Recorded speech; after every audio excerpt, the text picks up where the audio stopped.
Your honour, कटघरे में खड़ा ये इंसान मतलब मैं कौन हूँ क्या हूँ इंट्रोडक्शन नहीं दे सकते? मैं प्रधानमंत्री नहीं हूँ कि एक ही नजर में हर कोई मुझे पहचान जाए। शंकर पांडे नाम का यह शख्स, इज्जत से। मिस्टर शंकर पांडे नाम का यह शख्स खुद को न्यायाधीश और अपनी बात को फैसला मानकर अधिकार का दुरुपयोग करने के जुर्म में नौकरी गंवा चुका है। यह सब होने पर भी अपने आप को सुधारने के बजाय गलत राह पर चल रहा है। इसकी क्रूरता की बलि चढ़ने वाले 24/8 सन 2009 को call centre driver Shiv Kumar Anna, 16/9 सन 2009 को डॉक्टर वीर सिद्धगौड़ा साहब मरे और 30/9 सन 2009 को फादर रिचर्ड स्टीवन को इसने मारा और आखिर में 14 अक्टूबर 2009 को सॉफ्टवेयर कंपनी के अधिकारी मिस्टर प्रकाश सिब्बल जी के कत्ल की कोशिश करके उसमें नाकाम होके आज इस अदालत के सामने खड़ा है। ऐसे हैवान को सजाए मौत जैसी कठोर सजा ही मिलनी चाहिए, ये मेरी दरख्वास्त है। नमस्कार your honour. Mister Raghunath Roy ने डिटेल तो बहुत बढ़िया कलेक्ट की है, लेकिन कत्ल करने वाला मैं ही हूं, इसके लिए कोई गवाह लेकर नहीं आए। आप शायद भूल गए, प्रकाश सिब्बल कत्ल की कोशिश में इस्तेमाल हुए चाकू को कोर्ट में प्रोड्यूस किया गया है। उसके ऊपर आपके फिंगरप्रिंट्स हैं। ठीक है, आपने कहा मैंने प्रकाश सिब्बल का कत्ल करने की कोशिश की थी। क्या मैं उस चाकू को यहाँ पर देख सकता हूँ? Your honour. क्या हुआ? आप कहते हैं कत्ल मैंने किया है, आप कहते हैं फिंगरप्रिंट्स भी मेरे हैं। इसे मैं अदालत में देखना चाहूँ तो क्या गलत है योर ऑनर? दिखाइए।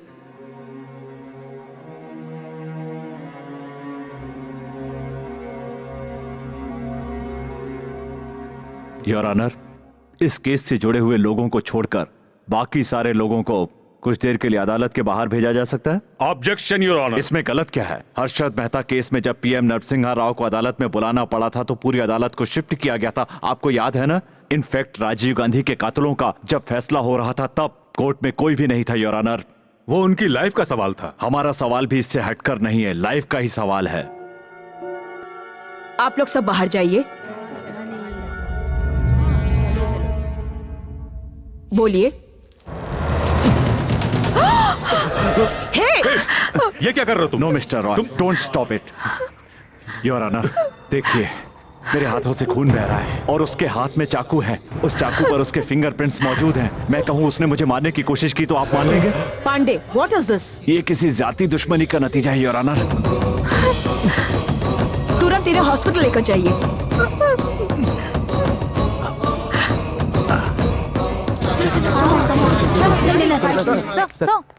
कोर्ट में जो आपने हाथ काट लिया बहुत बड़ी खबर बन चुकी है। जब आपको चैनल की टीआरपी बढ़ानी होती है और व्यूअरशिप बढ़ानी होती है तो ऐसे काम करते रहते हैं। चलिए हटाइए, हवा आने दीजिए। अपना हाथ काटने की वजह क्या है? सच्चाई दिखाने के लिए किया। इससे आपकी जान जा सकती थी। इज्जत बच गई ना, बहुत खून बह गया। डॉक्टर ने एप्पल खाने के लिए कहा है, वो मैं खा रहा हूँ। आपके जवाब कुछ घुमावदार लग रहे हैं सर।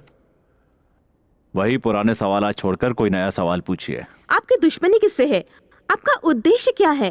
कब तक आप लड़ते रहेंगे? आपके पीछे कौन कौन से लोग हैं? इन सब बातों की सच्चाई हमारे लोग जानना चाहते हैं। क्यों सर, सवाल सुनकर घबरा गए हैं या आपको जवाब नहीं मिल रहा है? सच्चाई जानना चाहते हो?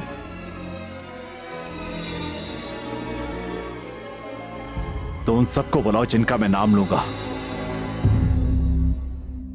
लोगों के सामने सीधे तौर पर आपके हर सवाल का जवाब देता हूं, लाइव टीवी पे। Welcome to our programme. Thank you. Sir, अदालत के सामने आपने अपनी हथेली काट ली, क्या ये एक गिमिक था? ऐसा बिल्कुल नहीं है। खुद को निर्दोष साबित करने के लिए बस यही एक रास्ता बचा था। आप कहना चाहते हैं कि आप ऐसा नहीं करते तो इंसाफ नहीं मिलता? इंसाफ ऐसे ही नहीं मिलता। मतलब? इसको क्या कहती हो? देखिए, किसी एक का उदाहरण पेश करके पूरी न्याय व्यवस्था सही नहीं है यह कहना गलत है। तो और क्या कहूं? जब तक पैसों के लिए केस लड़ने वाले होंगे इंसाफ कहां से मिलेगा? हर बात पे नाइंसाफी की रट लगाए बैठे हो। किसके साथ और कहां अन्याय हुआ है? दिखाइए, बुला के साबित कीजिए। दिखाऊं तो देखने की ताकत, देखने के बाद उनके दर्द को समझने की ताकत और उन्हें मुआवजा देने की ताकत आप में है क्या साहब? बैठ जाइए। चिल्लाइए बात। प्यार से कहूं तो लोग समझते नहीं है सर। आप बहुत ज्यादा एक्साइट मत होइए, बैठ जाइए।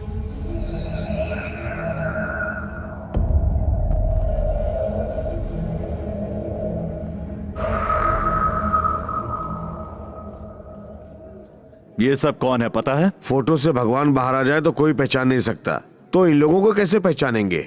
मुंह सोच जाए तो आपके माँ बाप आपको पहचान ही लेते हैं ना।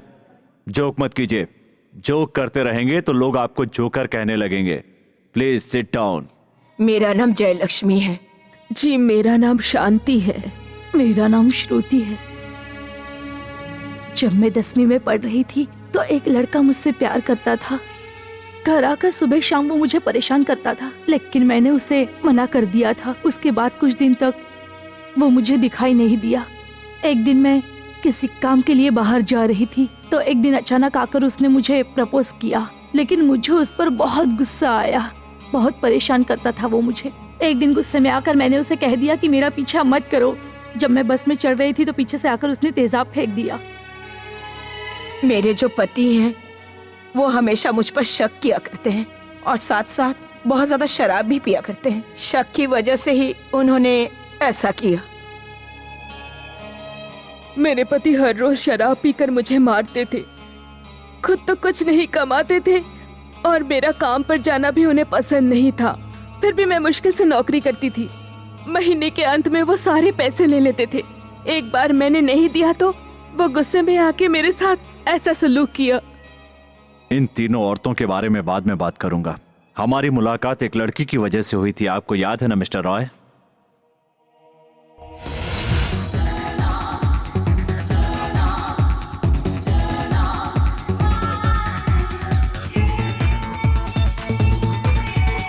तुम्हारे ऑफिसर कहाँ है?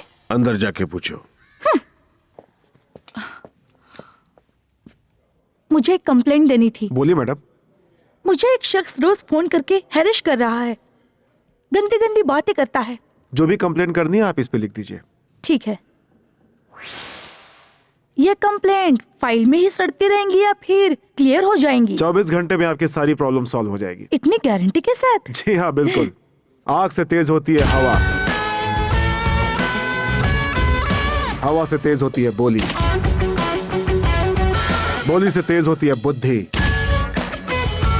और हमारे साहब तो इन सभी से तेज है मैडम।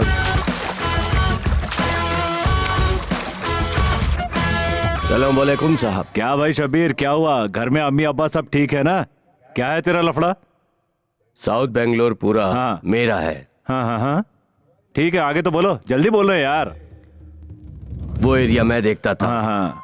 नॉर्थ में शरीफ, ओ ये बात है। और सेंट्रल सोमा संभालता था, और अब ये कमीना घुस गया है। हाँ हाँ। नमस्ते साहब। तो ये है वो खिलाड़ी?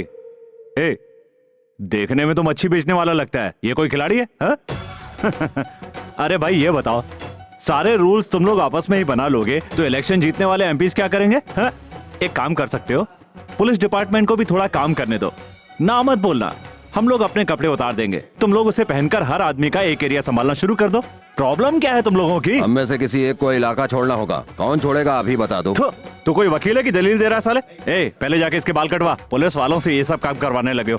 निकलो, तुम लोग आपस में फैसला कर लो। ए निकलो, जाओ बात कर लो, जाओ। ए तू भी जाओ, लफड़े मत करो, जाओ। अकल नहीं है सालों को। काट के फेंक दूंगा। हाल में नहीं छोड़ूंगा। ऐसे कैसे नहीं छोड़ेगा? समझ लो मेरी बात। बोलो क्या बात है लखन? सर एक कंप्लेंट आई है। एड्रेस है number 5/1 Vireshwar Nilay, Pataliputra main road, 43 last bus stop. अरे बाप रे बाप, क्या बात है! क्रिमिनल्स आजकल एड्रेस देके क्राइम करने के लेवल तक पहुंच गए। अरे वाह वाह वाह वाह वाह, very good very good. Anil, go and get him. बाद में कुछ हो जाए पंगा तो मुझे मत। आते समय साले की अच्छी तरह खातिरदारी करके आना। ए, खत्म हुआ कि नहीं? बस सर 5 मिनट दीजिए सर। साले कमीने, अगर इतना टाइम होता तो देश की ऐसी हालत नहीं होती। 1 मिनट देता हूँ, नरेश सर का फोन। लोगों के धंधे में ऐसा नहीं होता है। एक ईमानदार। क्या हुआ नरेश? सर रिपोर्ट के हिसाब से लड़की की उम्र 18 से 20 के अंदर है। हाँ, तो उस मिसिंग कंप्लेंट में इस एज ग्रुप के कितने लोगों का नाम है देखो? देखा है सर, 6 केस है। अच्छा अच्छा अच्छा अच्छा अच्छा, वेरी गुड वेरी गुड। वो ब्लड ग्रुप किससे मैच हो रहा है ये देखता हूँ, उसके बाद हमें इंक्वायरी करनी पड़ेगी सर। Carry on good. हाँ, क्या लफड़ा चल रहा है तुम लोगों का? Sir 1 minute please. बेंगलोर तेरे बाप का है क्या? बाप का है तेरे बेंगलोर? साले एरिया बांटने चले हैं इधर आ। एरिया बांटना चाहते हो सालो तुम लोग? कमीनो, जो भी दादागिरी करनी है अपने घर के अंदर दिखाओ। अगर बाहर आए लफड़ा किया, दादागिरी की और तुम्हारी वजह से पब्लिक को परेशानी हुई ना, तो तुम लोगों को अंदर नहीं करवाऊंगा। इधर आवे, सीधा एनकाउंटर करवा दूंगा, समझ गए? हाँ साहब। तेरी तो इधर आ, इधर आ, इधर आ, इधर आ, इधर आ, इधर आ। अपने माँ बाप से कह के कफन तैयार करवा लो सालो, हाँ साहब। ऊपर जाने वाले हो। हाँ साहब। सुअर की औलाद कहीं के, पब्लिक में लफड़ा करोगे? बेंगलोर तुम्हारे बाप का है, तुम्हारे नाना का है, मार डालूंगा सालो। हट। ओ एसएपी साहब तो ज्यादा ही जोश में लगते हैं। 1-2 महीना हफ्ता पहुंचाएंगे तो ये भी लाइन पे आ जाएंगे।